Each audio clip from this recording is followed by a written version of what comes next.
You know what I like about you? You're always ready. The word no, not in your vocabulary.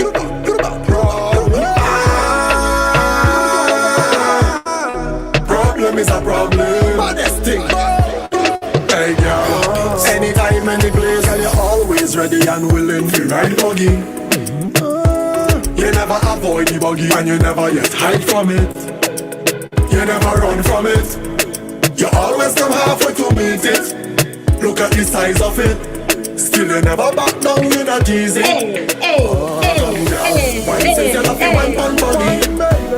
I don't know about you guys, but this song is so hot. Can I tell you?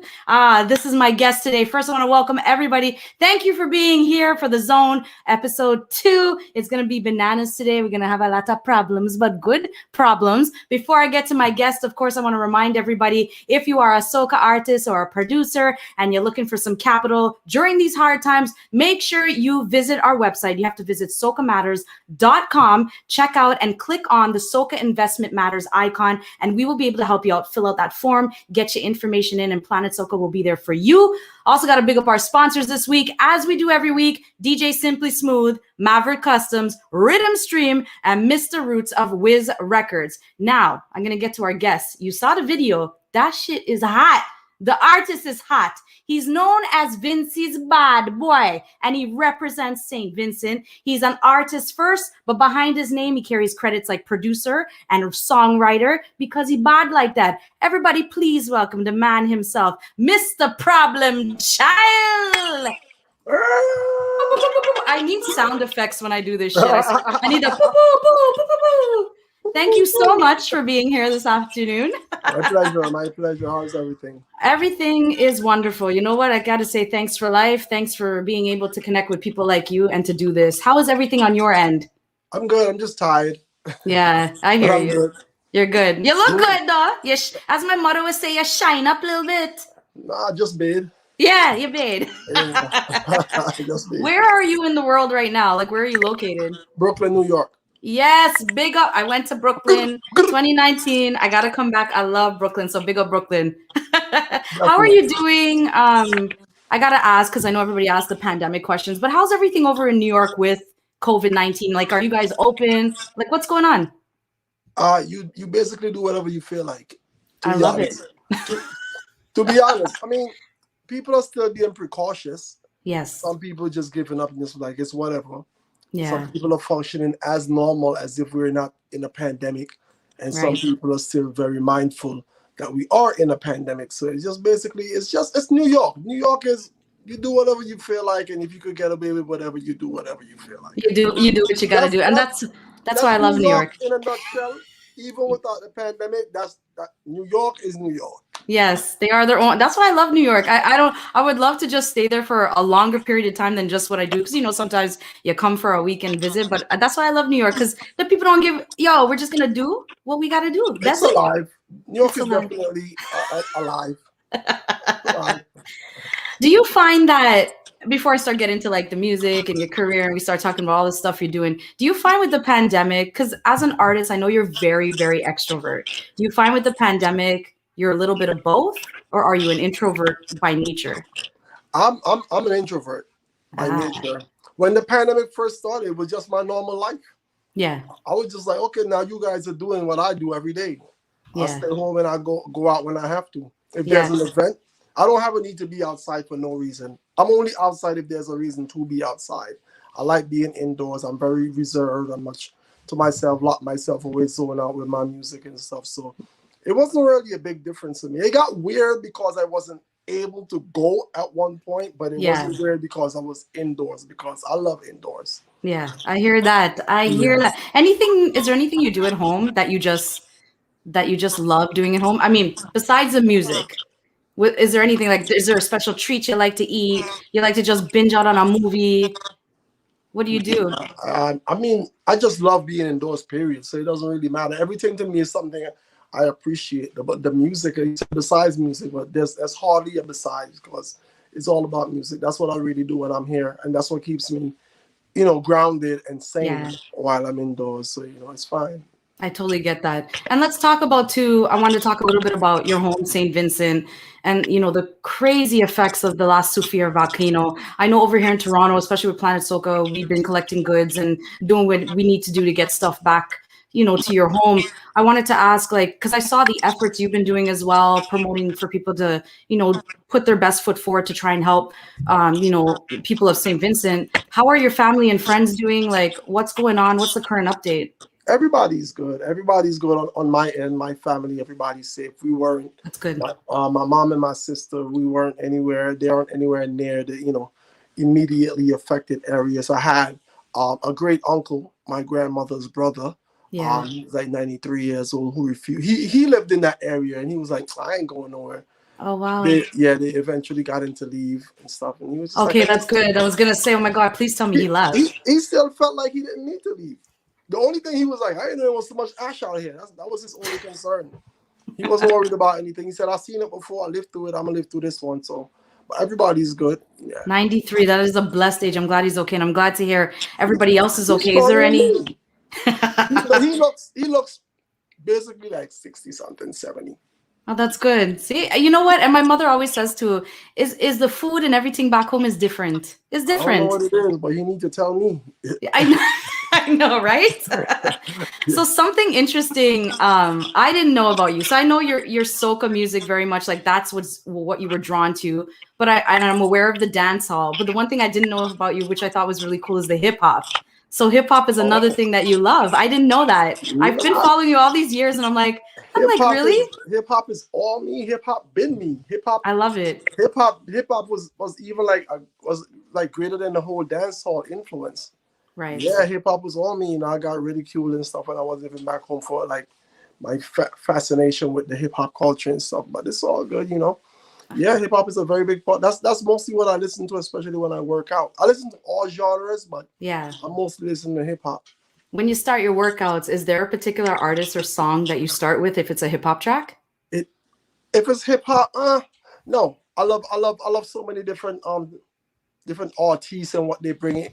I mean, sometimes when I'm working out, it might not even be hip hop for like a week. Sometimes right. I use like a particular playlist and I put it on shuffle, so I let the phone do its thing. And it depends on the mood I'm in. Sometimes I listen to heavy metal when I'm working out. Sometimes it's like I listen to like a whole classical music album based Pavarotti and so on and so forth. I love that. This is what makes you an amazing artist and an amazing writer, because of your diversity. Because people don't know, like you literally listen to everything, and that influence has such a big influence on your artistry. And enjoy it, not just to say. Like I listen to Lana Del Rey religiously, and a lot of crazy stuff like from the 60s and the 70s, 50s, Nat King Cole and Perry Como. Oh yeah. Like that. Buddy Holly, because I love some Buddy Holly. Crazy. I love that. So let's get back to you as a soca artist. I want to talk to you about you as an artist first, because everybody always, when I watch interviews, they always talk about you as a writer and producer, but I want to focus on you as the artist. Where do you find... You're welcome. I want to, because I did research, right? Like you've done plenty interviews. So for me, I was like, well, how do I make this a little different? And that's what I was seeing. Everybody's always talking about your writing and everybody you influence. But I'm like, you as an artist, you're amazing. So I want to focus on that. Your inspiration for what you do in your artistry, is it like, do you find that anywhere, or is it just from listening to music hardcore? Just from waking up every day. My songs are successful because they resonate with people.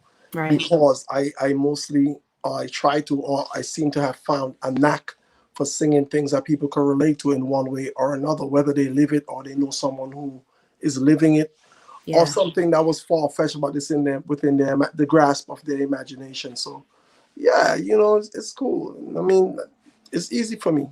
It's just life. I just sing about things I see every day. You may say something, you may give me an idea, and so on. Yeah. That'd be cool. Just give me some credits. Yeah. A lot of people deserve credit, because I already got a lot of songs from different people's living situations and things they said and experiences and stories they told me and so on. Right. So, yeah. Does it take you a long time to write or produce or even just perform, like get ready for a performance? Does it take you a long time, or are you just at that place in your career where it's like, it just comes so fluid to you? Writing is easy. Mm-hmm. The hardest thing about writing is figuring out what I want to write about. What concept. Within that concept, the creativity just bubbles up. I try to be as different as possible and outdo myself each time. Performing wise, the only time it ever takes me any time is when I don't know what to wear. Gotcha. When I don't know what outfit to put on. But in terms of like getting ready, just to be ready mentally, emotionally, to be pumped up and ready to perform, I just be having my regular conversations, and my name is announced. I still be probably in the middle of a conversation until it's time to go. It's second nature at this stage. And for anybody who is seeing this, who like gets stage fright and whatever, it kind of goes away, because I used to get it. Me now, it's more of an anxiety type thing. It's more like, I want to get out there. Oh my God! It's not like being nervous. It's like being. It's more the anticipation of getting there and getting into that energy you're gonna get from the people that love your music. Yeah. I totally get that. Easy. So let's talk about Problems again. That's your new album that you had put out. Right, the second album came out last year during the pandemic. I love it. I had to listen through everything. There's a couple songs in there that are really my favorites. So I've been streaming you, just so you know. For those who don't know, it's got 20 tracks on it. Why did you think last year was the time to put out this second album? And did you find it difficult at all during this pandemic to even do that? No, it was easier. It was easier because it gave me more time to think and more time to work and more time to fine tune, as opposed to being gone so often.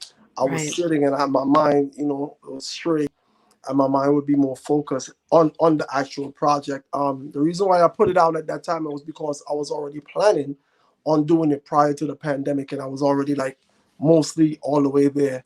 So it was just whatever needed to be completed for the album to be finished wasn't anything that the pandemic had to stop. I didn't have to go anywhere and record and so on. So I went through with it. I'm actually contemplating either an EP or my third album for this October, and I'm not sure what I'm doing yet. Oh, okay. I'm looking forward to that. I'll ask you more questions about that just now.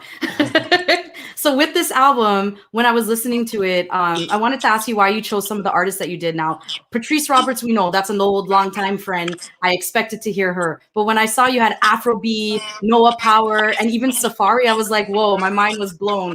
Why did you choose these guys? How did you even connect with some of these guys?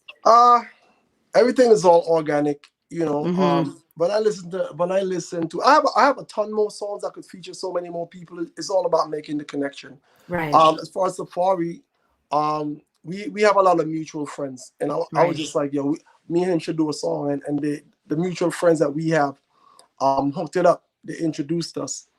You know what I mean? And we've been cool ever since. That's cool. Even outside of the music, he called me every once in a while. Whatever nonsense, we do. Yeah. Whatever he's into that day. Talk about wherever he shows up. Yeah. With Noah Power, I heard him on the track, and I know he liked Vincy. He's aware of Vincy, and the culture. He goes there a lot, so I know he would, probably be willing to do that. And I thought he was a good fit. Afro B, I was on the road in Trinidad, and he was doing an interview within my eyes reach. And I was just standing there minding my business, and the interviewer ran over to me and dragged me. And I was like, what's this guy doing? That's the man standing there. And when I got there, the first thing Afrobeat said is, that's him? So at this stage, I'm like, what did I do? Yeah. That's the first nature to be like, what did I do? Yeah, that's the first thing he said. Is that him? I was like, oh my God. So the interviewer goes, tell him what you just told me. And then Afrobeat goes, my favorite song is what's that, the crazy people jumping up in it. And I was like, yeah, that's me. That's me. There, I was like, man, we need to do some work, etc. And he gave me his number. And we've been cool ever since. That's the thing. Once you meet me, you automatically become my friend, like, for life. That's cool. That's the type of energy I give people. I love you that. know, it's up to anybody to mess that up. But I'm not very approachable at times. You know, I get that from my mom, that straight poker face. But once the conversation strikes up, it's like yada yada yada jokes, whatever the case. And then so yeah, that's how come all those three collaborations came about. I love that. And that's what I like about the album, because it's diverse in its nature. Like, I love that the album starts out a little slow, and then you got a little of the, you know, the little groovy, you got some power soca, then you got just a whole different nature. I was just like, yo, my mind was blown. I went through it again last night. I was like, yeah, it's a cook up. It's a real cook up, but it's so worth it. I wanted to ask too, because you're doing a lot of your recording or even your creativities at home.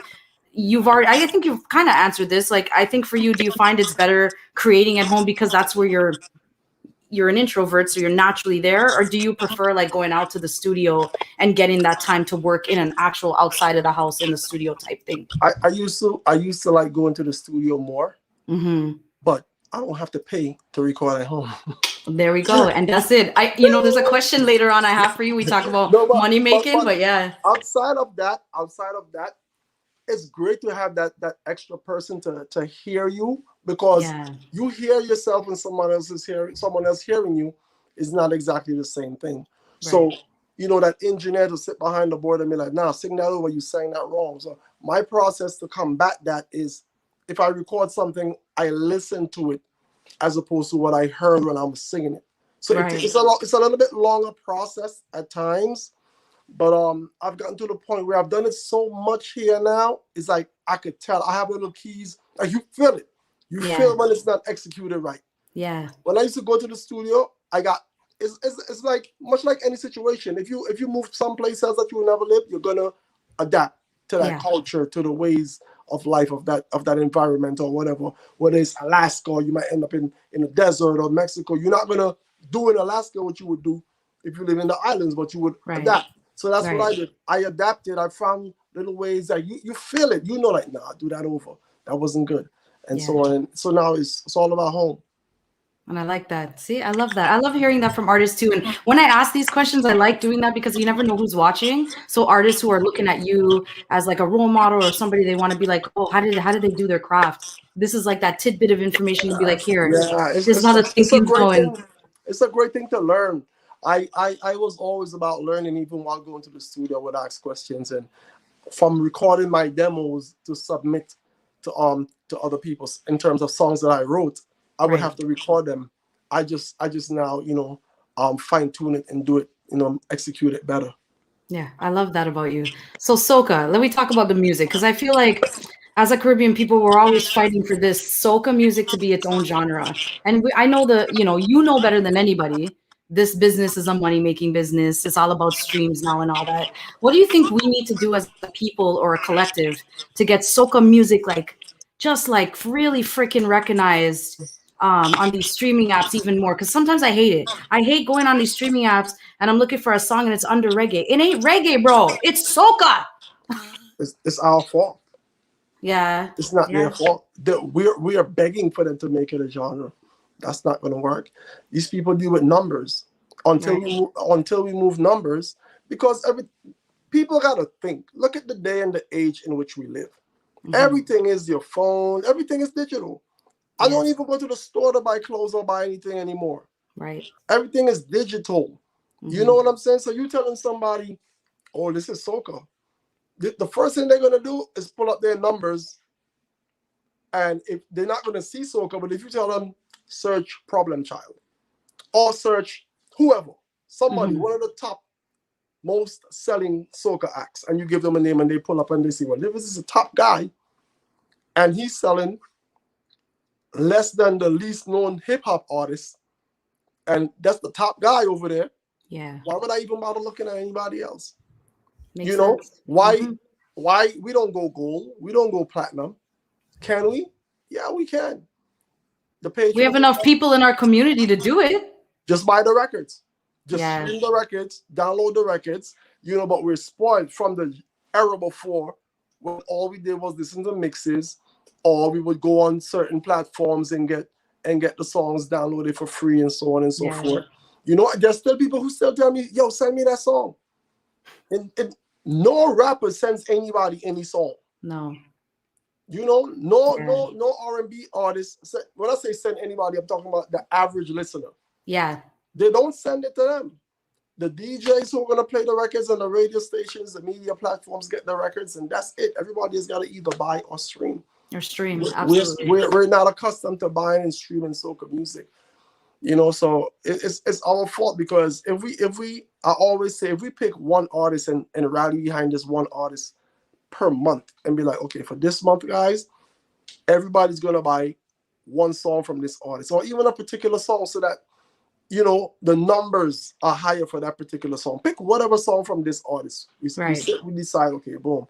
It takes much unity to get that done, because it's gonna have to be an actual conversation with people. Like, let's say, what's the word I'm looking for? A petition per se.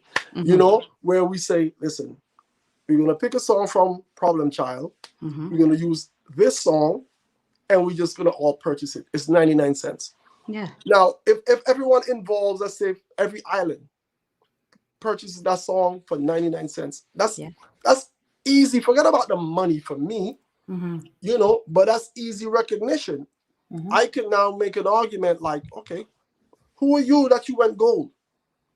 Right. You know, because they have to recognize it. If you sell 500,000 copies, it's not like they're gonna. You get a plaque. You get a gold plaque. You're certified gold. It goes in the system. It's a real thing.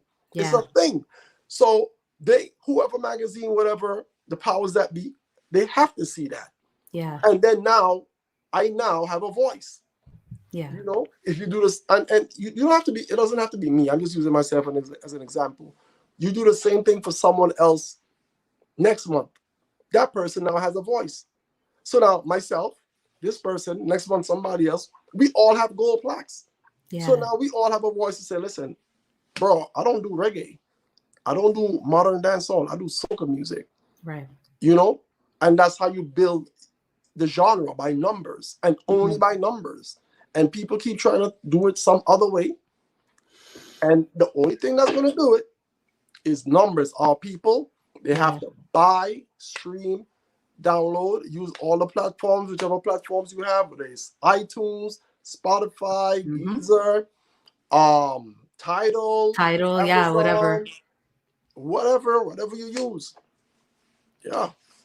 So I'm going to tell everybody right now, because we are interviewing Problem Child, you make sure you go on your streaming platforms and you go and stream Problems Again, album number 2, because the ticket's good. Is, if we're doing it for the sole purpose of trying to accomplish soca being a genre, to put it bluntly, you don't even have to listen to the records. The numbers just have to show. You could buy the record and never listen to it. I've bought people album and then haven't had a chance to listen to it, but it's just support. It's another purchase. Yeah. Yeah. That makes sense. That's a wicked, you know, I was really interested to get your take on it, because I know, like, just listening to your intelligence when people are interviewing you, I was like, this is going to be a cool question to ask you and see where your mind frame is. So thank you for that answer. So let's talk about Always Ready, which was the video I played just at the start of the show. Yourself and Mill Beats on the Love Dr. Rhythm. I heard the song when it came out Valentine's Day. How did you come up with the creation of this song and the video itself? Holy shit, that video is hot. I don't even, like, you've got to tell me how you put this shit together. I need to know. The song, I mean, it's just like one of those things, I hear it, I got the beat first. Yeah. And it's just what I heard. It's like any other song. I don't have any secret formula to say, well, you know, I went back and I mixed this juice and I drank it. I turned to the west, I prayed to the sun. No, I heard it. So the video then, are you heavily involved in video concept? Oh, definitely. For this concept, I give my friends and the people I work with a lot of credit as director or whatever. But every video that I've ever done, no one's ever started and said, this is what you need to do. I've always told them, this is what I want to do. And then I let them bring my concept and my idea to life. And I give them credit for directing. But it's usually, the treatment is usually Problem Child. I usually start out with the treatment and tell them what I want. So I already knew what I wanted to do from image, wardrobe is the word. From wardrobe to whatever, to location. We were looking, I was like, nope, that ain't it. That's it. So XYZ, everything, executive produced by me. I pay for everything, you know, so on and so forth. I love it. And I love that. I can't wait to see if you're thinking about an EP or a third album for October. I can't wait to see what you come up with because I always think like, because I'm a fan, I'm an interviewer, and I always say this in every interview. I'm an interviewer, but I'm a fan. So to watch you guys just continue creating this magic for music that touches us as fans, thank you. I just got to say thank Thanks. you because Thank it's you. pretty dope, man. It's so dope. That's what I love about you. That I could put an album together right now.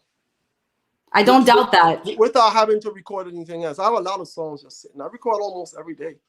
Couple of times per day sometimes. When you record and you're putting stuff together and you put it aside, when you pull it back out, you're going back through it, right? You're re-listening to it, you're fine-tuning it. Are you looking for anything in particular when you pull some of these songs back out? How do you even remember? How do you keep track? Because it's in my the program that I used to record. I just have to open it and just hit everything's there in alphabetical order. So I just scroll. Scroll. It's just like scrolling through your pictures in your phone. Everything is there. And you ever hit back a song and it surprises you what you wrote or what you sang? You're like, oh shit. Oh, I did talk about that, or oh, I didn't even realize I did that. What surprises me sometimes is how good a song sounds to me. Like it might be there and I haven't released it because for whatever reason I might have thought, it's all right. And then I go back and listen to it like, whoa, wait a minute. Mm-hmm. I need to put this out. You know, I've re-recorded songs. I've taken songs that I wrote for myself and changed it around and given it to someone else. I have a lot of music recorded. A lot of music recorded. Ooh, I can't wait. I cannot wait. I believe you. I can't wait. I can imagine the amount of hard drives and the things you have in your computer. I can only I get this visual in my head of what your creative genius is. So it's gonna be cool to see what you come up with. All time. Between yesterday and today, I wrote 4 songs already. Oh damn! Yeah. And what were they? But they're not all mine, but there 2 of them are mine. Mm-hmm. And 2 of them is for a project that I'm working on with Ooh, and when is that project gonna maybe come to life? Soon. Soon? Okay, good. Do you always 7 days? I would say within the last 7 days, I'm probably on 4, 5, 6, about 8 songs. Oh wow! In the past 7 days, was it 1 song, 2 songs a day? Sometimes no song a day, but that's the average because like 2-3 days may pass and I do nothing, and then the next day I do like 3. Then you just get inspiration, or you have it in your head. You wake up. You ever just wake up out of your sleep and go, "Yo, I have a lyric in my head." Every day. I love it. Every day. That's my norm. Yeah, that's my norm. There's been times where I know it's too late to record because I'm tired. Mm-hmm. So I anticipate waking up just to go and start the process because I'm like, the idea might have came and I'm like, you know what? I'm done for the night.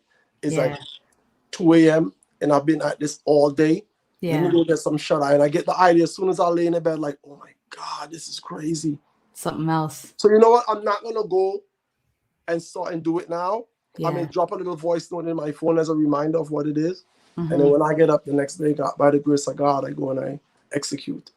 Do you find that, are you a man that likes to keep everything digitally, or do you like the old school notebook and a pen and kind of write down when you catch an inspiration? I haven't done that. Oh, I can't. I don't know. I don't write. No, it's all digital. I don't write anything down. I just record. Because the process is to write something, you have to think it. Mm-hmm. You have to basically sing it in your head. Yeah. Because you're hearing it. So why you write it down when you can just record it? Yeah, that makes sense. Yeah. Do you feel like you're always in, and I don't know if this is the right word I'm going to use, so forgive me. Do you always feel like you're in competition with yourself as an artist to get better and better? Always. I never, that's a big thing to me. That's a big thing to me where never think like you've gotten it, like you've arrived, like that's it, like you're here, like you're good. Yeah. Always try to outdo yourself. Always try to do better. Always try to find something bigger and better than what you've already accomplished. Whether it be whether you're writing for somebody. Mm-hmm. I actually, it's funny you should say that. On my platforms like my Spotify in particular and my Apple Music, iTunes for artists, they list your top 18. Well, Spotify does like I think 6. 30. I think it's 6 No, or. you guys see that. Oh, we see that. You Yes. guys see that. But Yeah. from my end, because it's my account and my songs, I see way more. Okay. I know iTunes is 18, Mm-hmm. and I can't remember what it is for Spotify, but it's a lot. It's probably like 30 or 40 or something crazy. And this like is from your side of your account. It's from what's been streamed, like the top streams. just they combine Mhm. streams or top purchase, whatever. And I kind of like have the songs competing. I like to see them compete.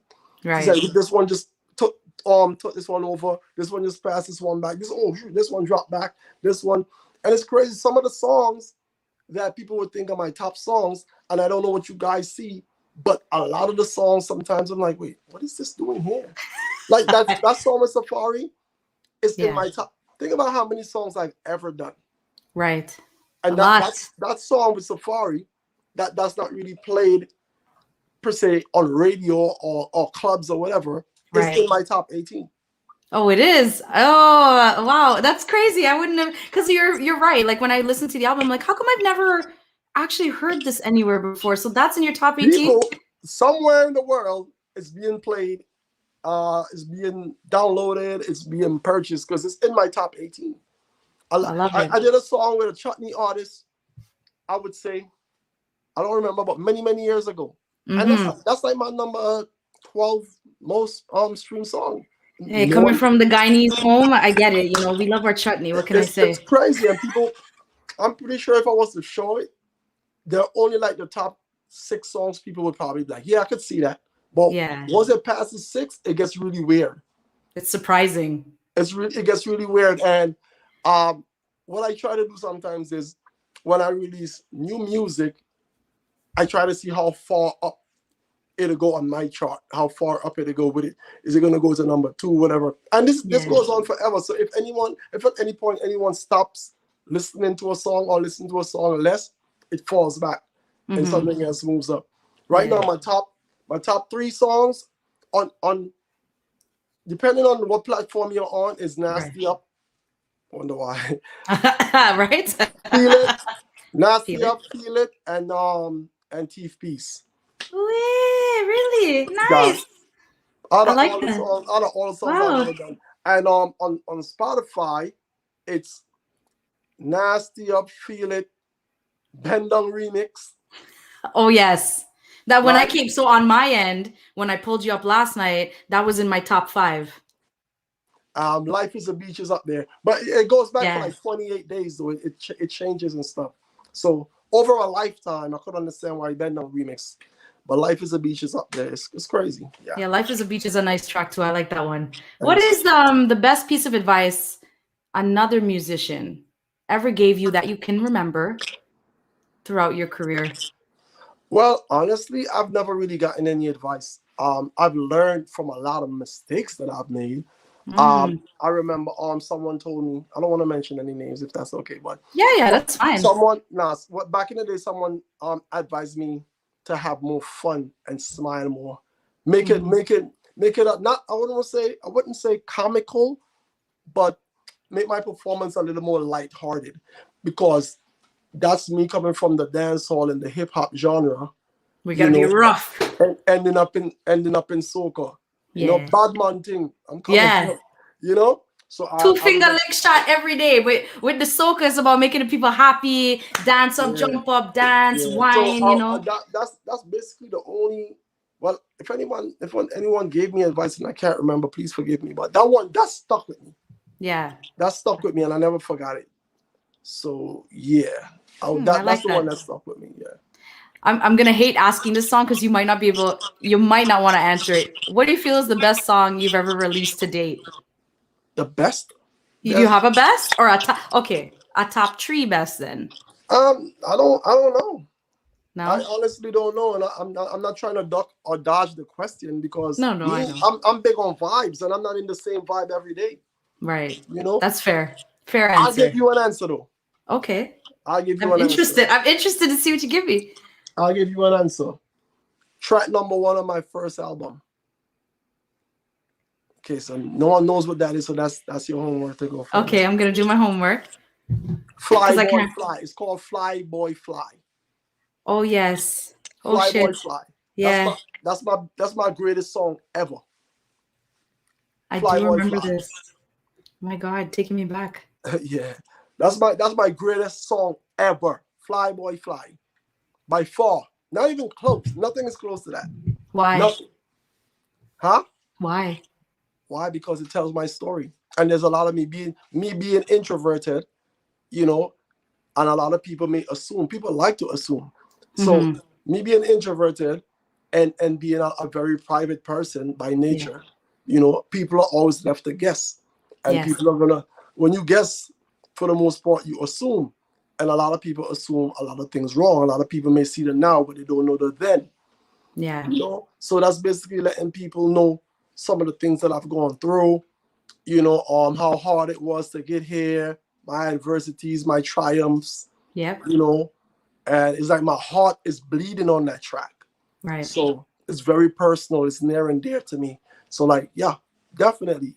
Fly Boy That song Fly. is crazy. Very motivational as well. Everybody go check out Fly Boy Fly again just to make sure you come back and recap. Now you like Fly Boy Fly. I never heard that. I thought he was gonna say Party Animal. I've seen it because I was, like I said, I was going through Spotify, right, to see what was on there, because sometimes Spotify too is trying to catch up to get everything, and it's on there. I know it's on there, so I'm gonna go back and check that out because I know I've heard it back. I just haven't revisited. So that's gonna be one. That's gonna be my homework, and then I'll send you a DM and be like, okay, I get it. That's what I'm gonna tell you. I get it. Fly Boy Fly. Yeah. So I see you're on Orlando's Carnival Party, right, at the end of May. How does it feel to like get back out performing? Because you've been back, right? Like this isn't the first one. How you feeling? How you feeling like getting back out there? Feel good. It's New York. You know, I just came back from Houston, Texas. Did my thing out there. I've been even last year during the summer. I was doing my thing. Some people like, oh, that's irresponsible and yada yada yada. But and ain't nobody. I gotta pay bills, bro. Yeah, we all gotta work. Everybody gotta eat. The events were already going to take place. Yeah. I was already contracted. It was either fulfill the contract or give the promoter back his deposit. Right. I don't know about all that.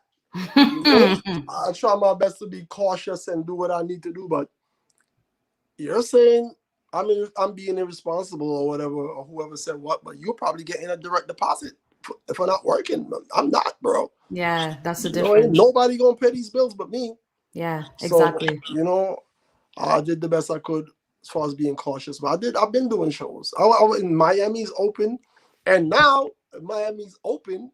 Nobody's stealing an opportunity to perform. If you want to perform, you can, because by law, there are events being held. Yeah. So you can't be mad at me. You be mad at the state. That's it. Or Florida, because they're having events, and people are working these events, and I'm just one of those people. We're sad here in Toronto. I don't know if you've talked to Jay lately. Yeah, I was there when the thing got crazy. I actually owed Toronto a performance. I was already there in the hotel waiting to perform. And I know. I heard. He called me and he told me, bro, we gotta cancel. Yeah, I heard about that. Too insensitive and whatever. I was already there to perform. I was that return fat. Yeah, I know you were. I saw because I saw the I think it was the interview you did with 2 Line Music. And I saw that. I was watching that too, and I'm like, damn, he was here, because you know, a whole bunch of friends, we were ready to go, but Toronto's still locked down.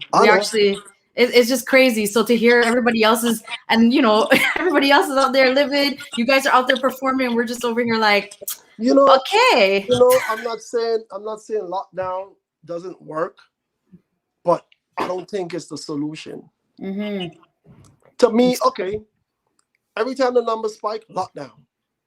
Right. And then what? Then you go back a little bit normal, then it's spike, lockdown. So are we going to do that for like the next 40, 50 years? I don't know, man. Can you come talk to our government, please? Because things are going over here. I'm not saying not to have the lockdown. I just don't think that's the permanent solution. And it's really not. What is it really doing? Because people break the curfews and all that stuff anyway. Yeah.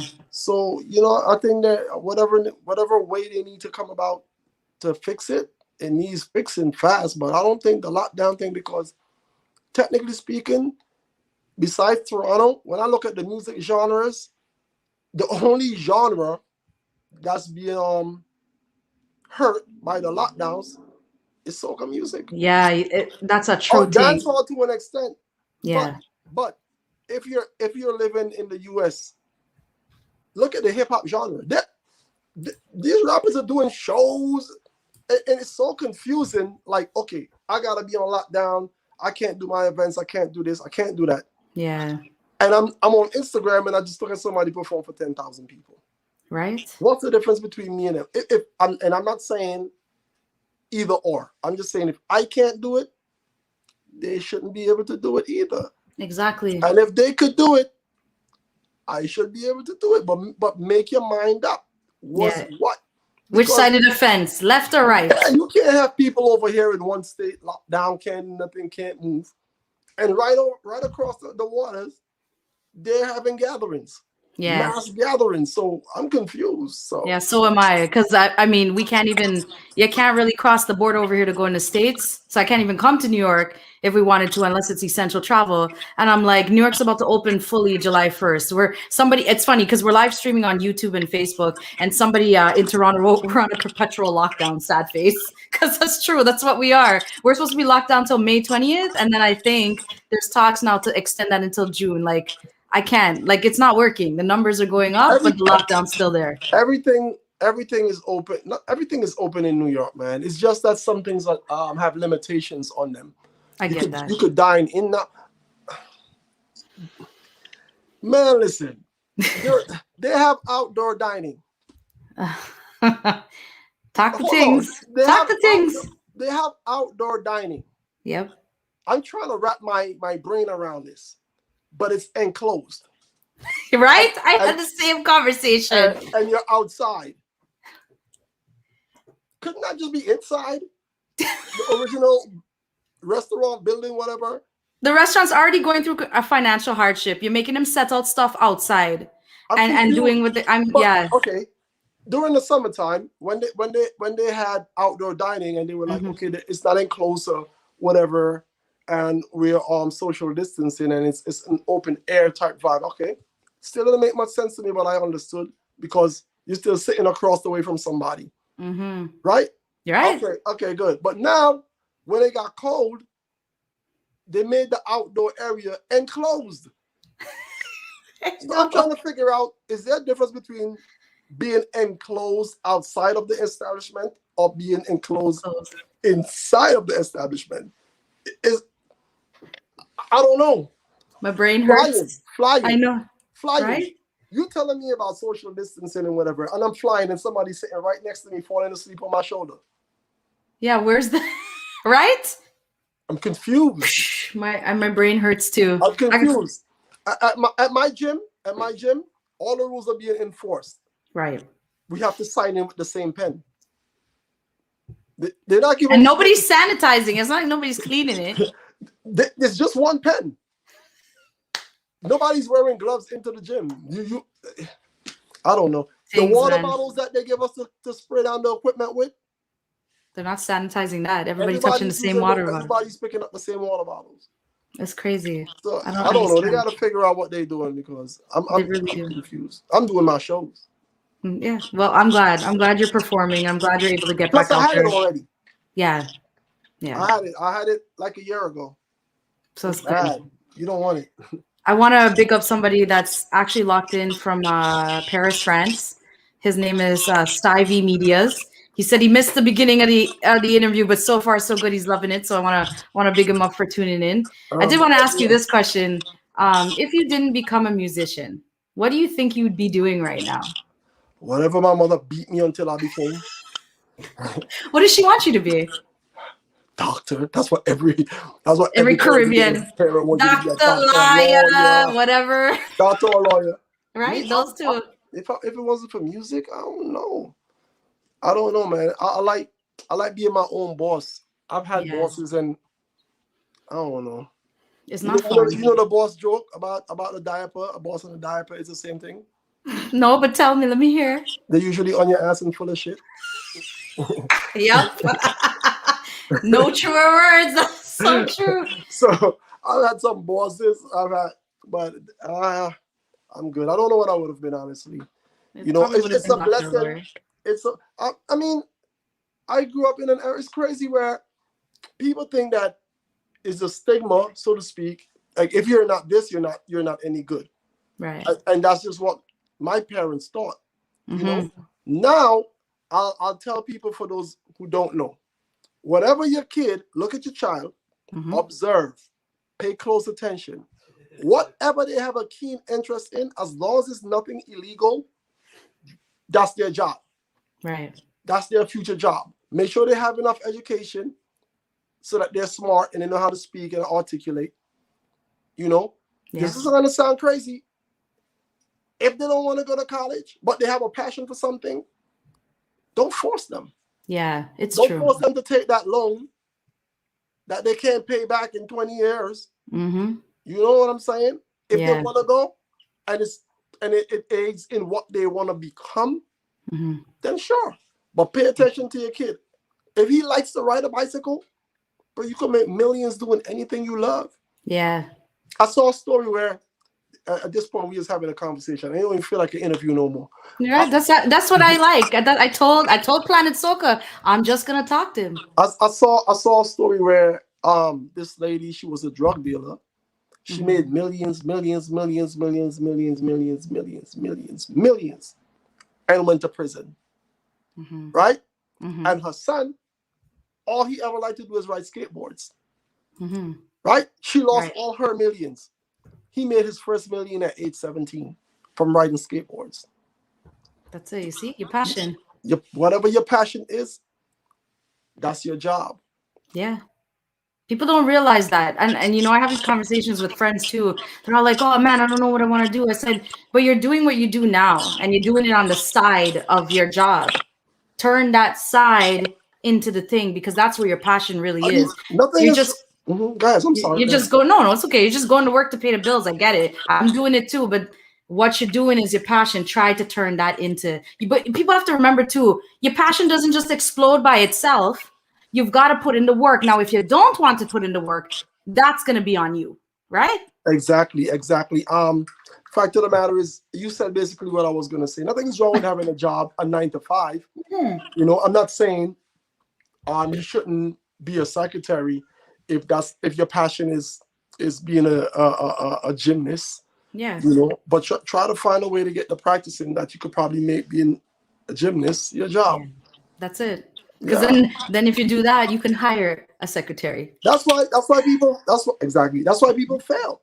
Yeah. Because you're being forced to do something that just isn't in you. Yeah, it's not in your heart. It's not in your insides. You don't love it. If you don't love it, then find what you love, man. Because you never know where it's gonna. Like I would have said. So the way for you to know who I am, the way I started is I started doing radio, and then from radio I was like, oh, I can turn this into emceeing events or weddings. And then it started coming into more interviews outside of the radio station. I never knew it was going to come into all of this, but you had to put in the work. So you have to make some sacrifices. And people would always say, well, Nads, how come I don't see you? How come you're doing this? Because this is what I love. But if I don't do it, then it's not going to come to fruition. I've never, ever complained that, I got to go write a song today. Right. Oh my God. Never. Because it's my passion. Right. Your passion. If you're so lucky that your passion becomes your job, man, count your blessings, man. Yeah, because for people real. Got to get up and do stuff.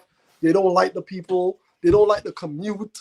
They're just miserable all the way around. But they got to pay the bills. And give respect to those people as well, because, you know, at least you are making the effort and you're going out and getting it done. But, and they're getting up every day, so I got to give them big ups for that. Don't do that to your children. Ask them what they want to be, and if they mean it, and it's okay if they change their mind. Every 2 weeks they want to be something else. Yeah. You know, let them grow into what they want to become, and you now as the parent guide them and set up structure. Yeah, exactly. Somebody on YouTube said, one of my friends in Toronto, Ziad, big up yourself. He said it's true. If you have a passion, you'll find a way to make a living. Definitely. Big up. That's a true thing. So I wanted to ask you, during these times, because you know your fans are always in love with you, love everything you do. You have a message for your fans, Because in Toronto here, it's Mental Health Week. I think it ends on Sunday. So I wanted to ask, you have a message to send to your fans that are locked on during these hard times. Anything you want to say to them? Man, just pray, man. Pray. Yeah. And I don't mean get on your knees and pray to whoever or whatever. Prayer is from within. It's a vibe. Mm-hmm. And that's another thing that we weren't really taught properly. Like you have to actually physically go on your knees and set aside the time. You could pray while driving your car. Yeah, that's right. Just open up and ask for better and expect better. The universe is alive. The universe is a living organism. It's alive. It's a thing. How often have you thought about somebody randomly and then they message you or you run into them or whatever? It's energies. It's energies is alive. And I'm not going to sit here and preach about the law of attraction. If you don't know about the law of attraction, go and find out about it. So if you want, go Google that, because the law of attraction is big. Like people like to laugh about that, but it's a real thing. It is a real thing. I'll keep it real with you. That's how I survive. Yeah. I never see how I'm gonna accomplish something, but I just know that I am. Mm-hmm. I don't have a plan half the time. Right. But I believe that this is gonna happen. Yeah. I already know it's gonna happen. It's only a matter of when. Yeah. I've been doing music full time for a little while now, and if you would have told me I would have had to not do anything but music and I would survive, I'd be like, no. I was scared to not have a job, an actual job. Scared. And that's conditioning. People forget. And albeit, like, I get it. Like, we have to work and stuff, but that's also conditioning. We've been trained that way. You gotta get a job. Like you said, you have to take out this loan. You have to go to school. You got to do this. But when you unthink that, it's like that third eye. So when you open that shit, you just gotta believe, man. Man. Man, you can't fly if you don't take off. Does it? You cannot fly if you don't take off. You gotta take that leap. Yeah. And just know things are gonna get better, man. If you want. People so feed into. I've seen where 2021 started, and people were still talking about how bad 2020 was. 2020 was. They giving that, they feeding that energy to it. It was so bad. Oh my God, it was so horrible. It was such a horrible year. It was a great year for me. It was a good year for me too. A lot of bad things happened. Yeah. But I'm not feeding into all the bad things that happen or whatever and give that life, and then that's all on me, on my back, for me to carry that load. Yeah. No, sir.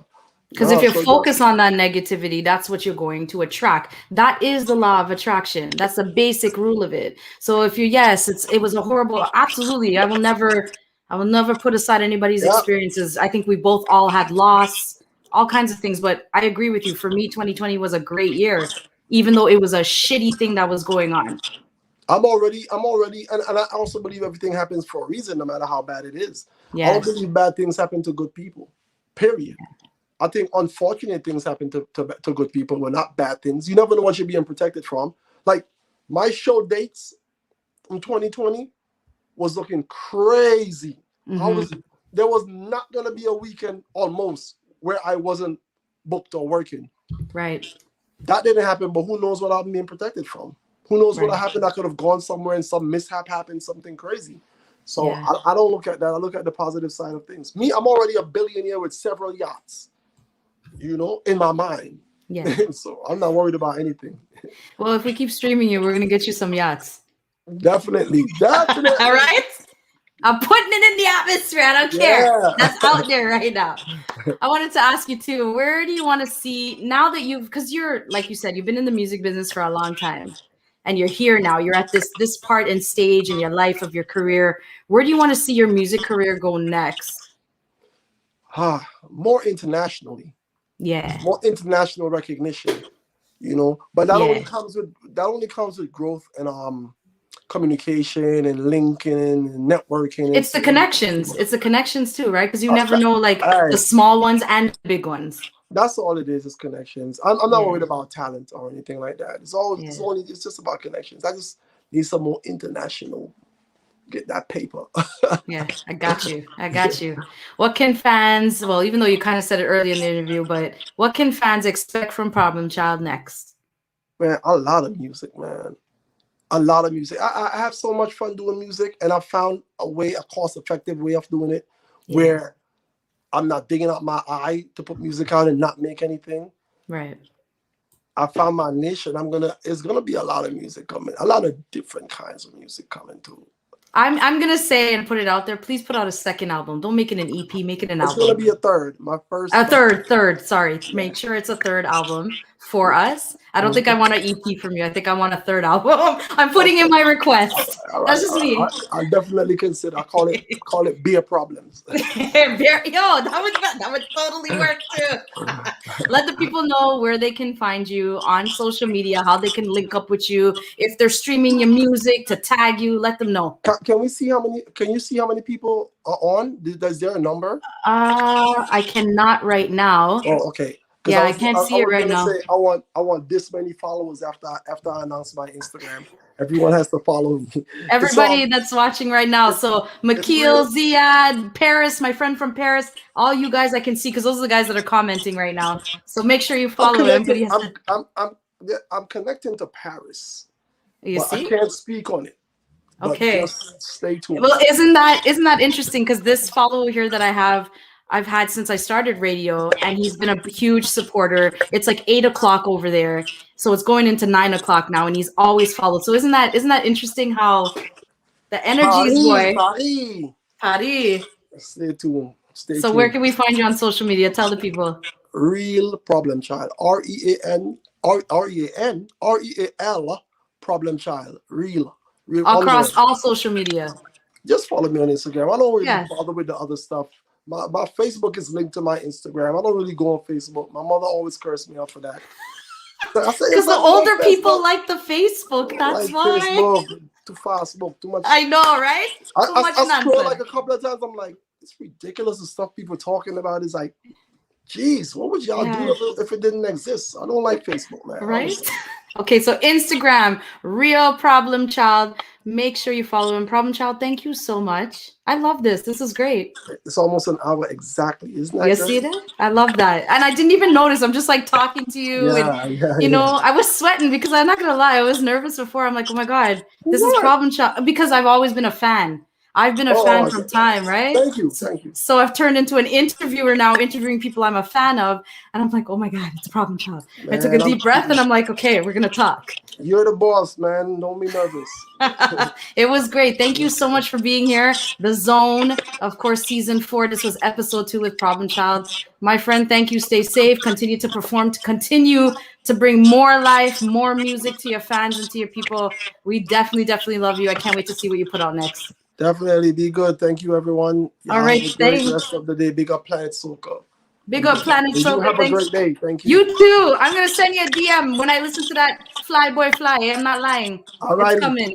Love it. All right. All right. Thanks, Problem Child. Bye. Bye-bye.